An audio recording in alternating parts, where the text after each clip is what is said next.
So, for this lecture, we're going to look at the centralization of government under the Grand Dukes and some of the changes, especially as they were Grand Dukes, in forming Florence into both a new Rome and into a real court city as it had never been before. And I thought it would be useful to start by looking at what the transfer of power is in this period up until the end of the century. And as we've seen, Alessandro was the first duke, and his rulership ended in 1537 when he was assassinated. Then we have Cosimo, who we've been looking at, who is duke until 1569 and then becomes Grand Duke and remains Grand Duke until 1574. His son Francesco takes over at that point and rules until 1587 when he's assassinated by his brother. And his brother then takes over and he rules until beyond the end of the century into 1609. The Medici line continues on until 1737 when the last Medici male rules. And it's after that point there's some discussion about who should take over the rulership of Florence, and ultimately you have the Habsburg Lorraine Grand Dukes of Tuscany from that point forward. The last Medici was a woman, Maria Luisa, and it's thanks to her that Florence retained its ownership over the art that was produced, especially under the Grand Dukes, the Medici Grand Dukes. And she, in this negotiation over who should then take over the rulership of Florence, she negotiates that no works of art should be taken out of Florence, and that the buildings and such that the Medici had commissioned should be turned over to the Florentine people, which is why these palaces that were owned by the Medici are now museums and open to the public. So we've seen the work that was done in Palazzo Vecchio as Cosimo and his wife settled in there. And this building that's attached to Palazzo Vecchio is the Uffizi, which is the offices building, and today one of the most important museums in the world, especially for Renaissance painting. But it was intended to be where the various offices of the government would be put all together. They'd be centralized, and from there the Medici Grand Dukes could more easily watch over the goings-on of the government. In thinking about how this building should look, it was Giorgio Vasari who was given the task of designing the architecture. And he took his inspiration from Greek and Roman government buildings that have the same structure of these long wings that are connected on one end. These are called stoa, S-T-O-A, and they start in Athens and then are adopted by the Romans and are associated with the ideas of the golden ages of both Greece and Rome, and that important rulership in Rome in particular of the emperors. So it was well suited to the needs of the Medici rule and the messages that they wanted to convey about their own government.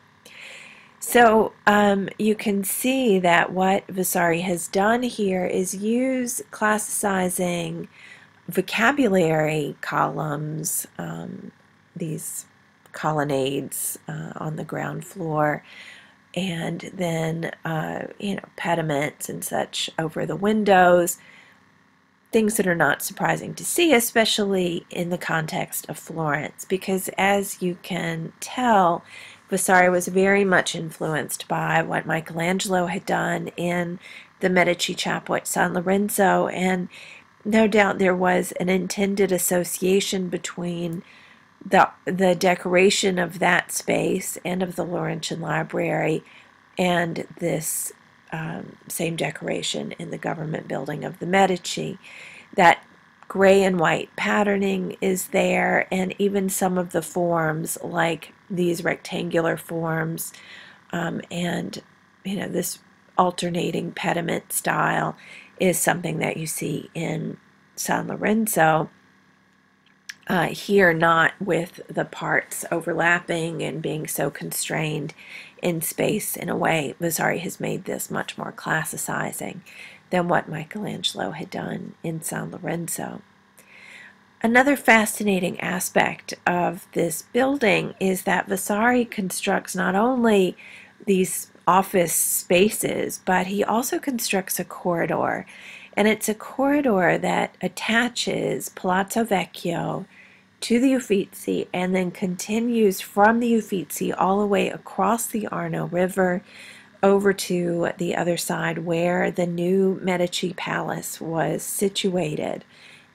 And that palace of the Medici was Palazzo Pitti. Palazzo Pitti, which I'll jump ahead to so you can see it, there it is, was purchased by Eleonora and was meant to be the space where the Medici could spread out a bit more. As you can see, it's a very large palace, and larger than Palazzo Vecchio, and the living spaces available here especially.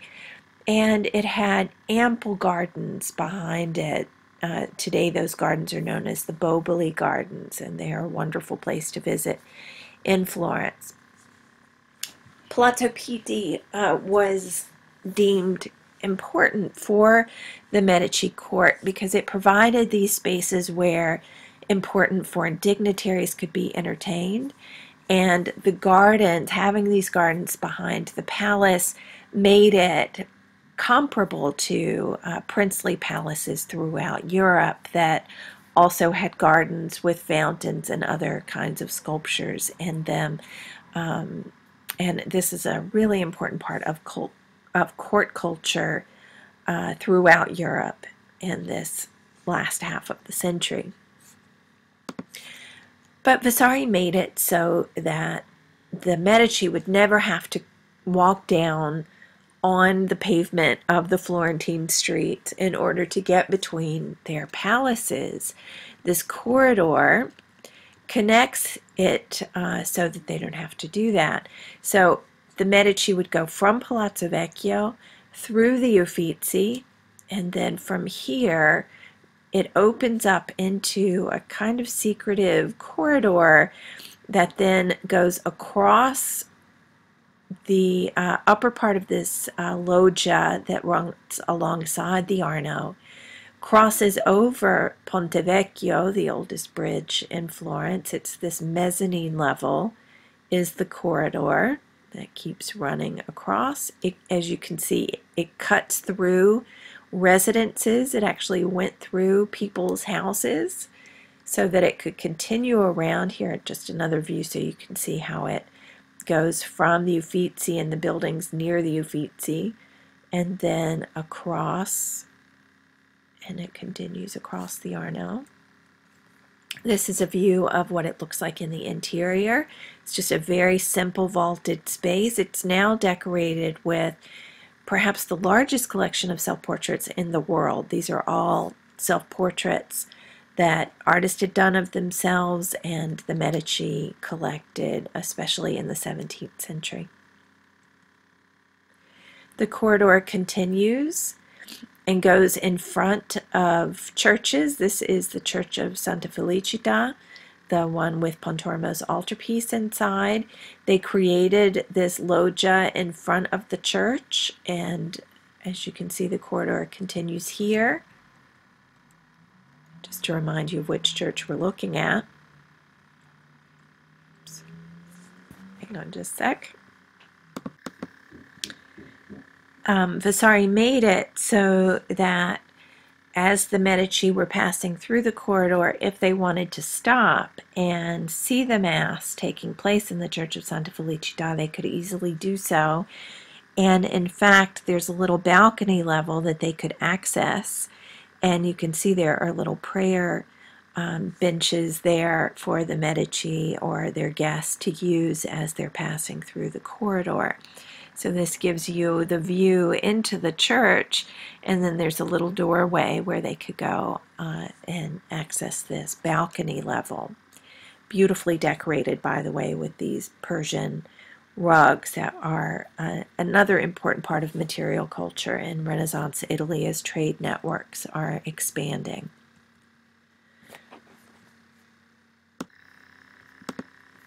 So just so you can see where we've come so far with the corridor, here's Palazzo Vecchio. Here's where the connection to the Uffizi happens. Go through the Uffizi, you go through here, go across the Arno, it keeps going. This is the Church of Santa Felicita. It keeps going, cutting through people's houses, and then it opens up. You can either go near the grotto here, which we'll look at, or continue on until you get to the site of Palazzo Pitti. It's just an extraordinary thing that was created here. So once you got to Palazzo Pitti, what you would see here are these extraordinarily beautifully decorated apartments of the Medici. Much of this has been redone in subsequent centuries, however. This is a view into the courtyard of Palazzo Pitti, and this is where much of the spectacle would take place. They would put on these huge productions for the entertainment of their guests. I should mention that this courtyard was redone. The outside of Palazzo Pitti, for the most part, was done by Brunelleschi for the Pitti family, which is why it's called Palazzo Pitti. But Ammanati, that same sculptor who had worked on the Neptune fountain, designed this courtyard space. And you can see that there's some real connections with Sansovino's architecture in Venice that we looked at, like the treatment of these banded columns, which is very much like what we saw at the Mint in Venice. And of course, Sansovino was originally a Florentine sculptor, so these connections could easily have been made between the two. This is an image, a print showing you one of the spectacles that took place here. They would even stage naval battles inside of the courtyard and fill it up with water and have these naval battles take place. They would do all kinds of amazing spectacles in the palaces, and this was true across Europe in this period. And again, it's just a way that Florence is trying to be, on par with all of the other courts and what they're able to do for their guests. Another interesting part of what happens at Palazzo Pitti is the decoration of the gardens. And in the Boboli Gardens, you have a grotta, a sort of cave, where Buontalenti, who was an architect and a sculptor, created this rather magical space that's really meant to look like it is just natural, that it just emerged from nature. And in it were placed some sculptures, some of which were pre-made, like Michelangelo's slaves were originally incorporated into this space. And then all of this wall decoration is done in stucco and meant to look like those sort of stalactite formations. There are also shells and all sorts of natural materials that are used for the decoration of this space. Oops. There were also funny fountains that were made. This is a fountain that was made by the sculptor Valerio Cioli, Cioli, and he made it for Cosimo. This is Cosimo's favorite dwarf, Morgante. Another part of court culture in the late part of the 16th century and throughout the 17th century was having dwarfs at your court that would be there for entertainment or provide companionship for the ruler or his family members or guests. And Morgante, the dwarf of Cosimo I, was truly beloved by Cosimo, and we see him represented in a lot of the art that was made for Cosimo. Morgante looked like Cosimo. He was sort of the mini-me of Cosimo, and that certainly appealed to Cosimo. But these dwarves would perform. They would be sort of court jester types, or some were really musically talented and would perform their music. But it is a kind of staple figure that you find in the late Renaissance and Baroque courts of Europe. Here in this sculpture group, clearly Cioli is playing on the idea of the equestrian monument, and so we see Morgante nude, and instead of being on a horseback, he's on turtleback, and obviously it's meant to really play up Morgante's proportions in relation to the turtle. He's in the same position as equestrian monument, and in fact, if you compare it to the one done of Cosimo later on, you can see that, the connection, the play that's being made so obviously here. In religious works produced for public spaces in this period, there are major redecorations happening in the church, in all of the churches in Florence and throughout the Catholic churches' strongholds, in part in response to the Protestant Reformation, which we'll be talking about in the next video series. So what we see here is a fresco that was done in San Lorenzo. It's on the left-hand side of the nave in the Church of San Lorenzo. Vasari was given the task of redecorating many of the churches of Florence, and that usually involved whitewashing the wall, so painting over previous decorative programs and then placing new programs of altarpieces on the altars on the side chapels of the church, altarpieces that conformed more closely with these new ideals for religious art of the Counter-Reformatory period. What Bronzino does in San Lorenzo is create this very large fresco of the martyrdom of St. Lawrence. It makes sense that this subject matter would be chosen, of course, because St. Lawrence is who the Church of San Lorenzo is dedicated to. The Medici continued patronage of San Lorenzo also makes sense, as it makes those ties between the new Medici regime and the old good Medicis as they were seen, as I talked about in the last video.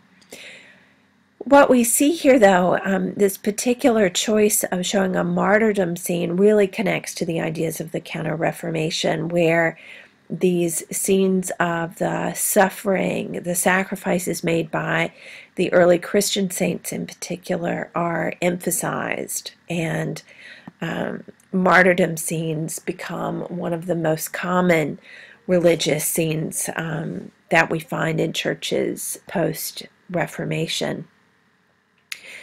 What we have here, though, is not yet the style that will emerge in a response to the Counter-Reformation, the Baroque style. This is still what we would call late Renaissance, and particularly in the Maniera style, which of course is what Bronzino was known to work in.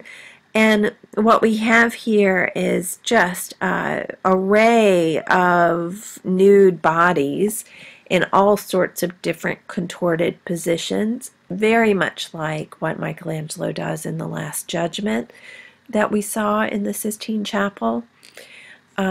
But here, you have this mass of nude, twisted bodies, some of which are absolutely coming directly from looking at Michelangelo, like this figure corresponds with the figure of Day in the Medici chapels, which are of course in the same building, but overemphasized musculature. He's going, Michelangelo is the source, and then he pushes it to the next level, overdoing even more, making it as artificial as possible, which is what the Maniera was all about. In the middle, we have St. Lawrence, who is being grilled. That is how he was martyred. And he has raised up partially and famously is asking to be flipped over on the other side because he was already done on that side. And it shows that, he's willing to suffer, the acceptance that this is part of his path to martyrdom. And you can see that the angels have already started coming down from heaven to give him the crown of martyrdom and the palm, and one is holding the chalice, which is of course connected to the Eucharist. But it's a confusing scene, and in fact it takes a little bit even to find St. Lawrence in the middle of this mass of twisting figures. And those are aspects that will be rejected by the Baroque period. And as art is meant to be clearer and more instructive, more easily understood by the viewer. This is the Church of San Lorenzo where Bronzino's fresco is found, and I show it to you from this aerial view because the Medici continue to build onto San Lorenzo, and in fact in this period of the last decades of the 16th century, they build on this large structure onto the back of the church. And this large structure was meant to be the new burial site for the Grand Dukes. So you have the old sacristy, which was for that first important generation of Medici. You have the new sacristy over here, which had that generation of, you had the Golden Age Medici of Lorenzo and Giuliano, and then the Medici of the beginnings of the de facto rulership of Florence with the other Lorenzo and Giuliano, and then you need now a more appropriate burial space for the Grand Dukes, and so that is the space that is created. It's Buontalenti that is given the project of adding on this large chapel, which was meant to be seen from the nave of the church. What this space looks like as it's eventually completed is this, and it's now known as the Cappella dei Principi, the Prince's Chapel. And you can see that incredibly rich materials are used for the decoration. You have these pietre dure panels that make up the floor tiles, multicolored marbles around the walls, large gilded bronze figures that represent the different Medici that are buried here are placed in these niches. It is just over the top in the lavishness of the space. Here's some other views of the same space. The colors are so different in each of these images that this is the best image to show you exactly what the color is like. But you can see every panel shows a different colored marble, and these marbles were acquired from all over the world and brought here to be used in the decoration of this space. It's extraordinary, to say the least. This is a later Cosimo. This is Cosimo II. But just to show you one of the completed burial spaces. This is the area of the altar. The altar space was, in these later, the completion of the chapel space and the later decoration was done by Matteo Nigetti and Don Giovanni de' Medici, who was, of course, a member of the Medici family, but also an architect. They closed off this space here. This originally was planned to be open, and this opens directly into the space of the nave of the church, but it was later decided to close that off. And that brings us to the Reformation and Counter-Reformation, which I'll start dealing with in the next lecture.